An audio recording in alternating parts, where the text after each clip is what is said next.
السلام علیکم ورحمت الله وبرکات. قدرمند کتونکو میا ایاز احمد ما د پروګرام ټپا غزل سره قدرمند کتونکو د سواد د سیمې شازلمه شاعر عدنان خیالي صاحب را سره ولاړ لې وی لالیا شلق باران وریږي لالیا شلق باران وریږي پتا دی اوري پما ونی سلاسونه قدرمند کتونکو عدنان خیالي صاحب طرف ته راځم. عدنان خیالي صاحب تاسو ته د میا ټي وي په ټپا غزل پروګرام کې یو ځل بیا د زړه د کومې هرکلې او مینه وایم. بسم الله الرحمن الرحیم. ډېر زیاته مننه میا ایاز احمد صاحب چې زه مو یو ځل بیا خپلو کتونکو ته مخاطب کړم.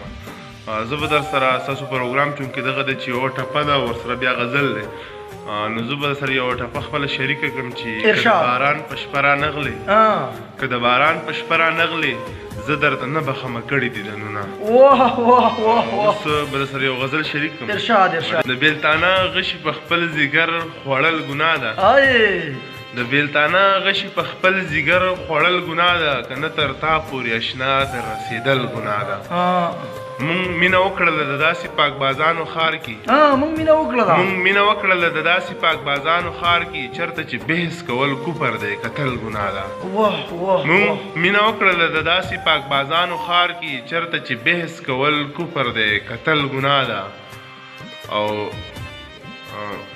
ربا په خپل فضل و کرم می له ورونو خلاص کړه ربا په خپل فضل و کرم می له ورونو خلاص کړه زما نیکۍ خو ډېرې وروسته دي اول ګناه ده.